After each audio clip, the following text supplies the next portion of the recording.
সেটা আমি হলেও হতে হবে, তার ব্যাপারে তাই হতে হবে, এবং তার পরিবার, তার ব্যবসা প্রতিষ্ঠান, এটার ব্যাপারে আমরা যেমন দায়িত্ববান, আপনারাও দায়িত্ববান। আমরা নিজেরাই আপনাদেরকে সহযোগিতা করছি, আপনারা আমাদেরকে করছেন। তার ব্যবসা প্রতিষ্ঠান প্রাথমিক অবস্থা যতটুকু ক্ষতিগ্রস্ত হচ্ছে, এরপর থেকে এখন পর্যন্ত এখানে হাত দেয়নি। আমরা সেটার ব্যাপারে নিশ্চিত থাকবো যে আমার ধর্মের সঙ্গে আমাদের কোনো বাড়াবাড়ি নেই। তারা তাদের কাজ চালাচ্ছেন, আমরা আমাদের কাজ চালাচ্ছি, কিন্তু এখানে ব্যক্তি যখন অপরাধ করছে তো অপরাধটা দেখা হচ্ছে। এই জন্য স্যার, আপনারা সবাই আইনের লোক, আমরা হলে জনগণ।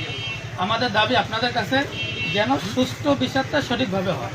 কারণ আজকে যদি কোনোভাবে সে পার পাওয়া যায়, আজবাদ কাল যদি কোনো ব্যক্তি অপরাধ করে, তখন কিন্তু আবার ব্যক্তির কাছে যাবে, আবার এটা নিয়ে আরেকজন ব্যক্তি অপরাধী হবে।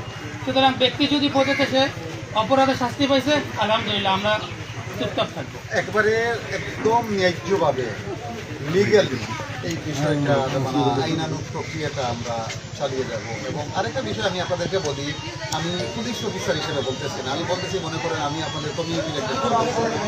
এই যে ওনারা দুইজন অ্যারেস্ট হয়ে গেছে, দুজনের মানে যেটা বলবো যে বাপ বেটাকে, দুজনের ওয়াইফ বা বাচ্চাদের সাথে আমরা কথা বলে এসেছি। এই যে ওনারা জেলে আছে, একটা মুহূর্ত জেলে যাওয়াও মানুষের জন্য একটা বড় শাস্তি। মানে প্রাথমিক পর্যায়ে তো আদালতে পৌঁছে গেছে, তদন্ত ওইভাবে ন্যায্যভাবেই হবে, এবং আপনারা সবাই ধৈর্যের সাথে থাকবেন এবং সবাই সম্মিলিত সহযোগিতার সাথে থাকবেন। সেক্ষেত্রে স্যার, যদি তাদেরকে সহযোগিতা করা লাগে, আমরা সে ব্যাপারে না করব না, কিন্তু অপরাধ অপরাধ। হ্যাঁ, এবং এটা আপনারা চাচ্ছেন তদন্ত যেন সঠিকভাবে হয়, এটাই আমাদের। এছাড়াও অনেক প্রোপাগান্ডা চালাচ্ছে, বিভিন্ন রকম কথা বলছে। কেউ বলছে ব্যবসা প্রতিষ্ঠান দখল করা, কেউ বলছে 10 টাকার কাহিনী। আসলে এই যে বাস্তবতা হলে এতগুলো লোক, এখানে এতগুলো লোক কি মিথ্যা কথা বলবে?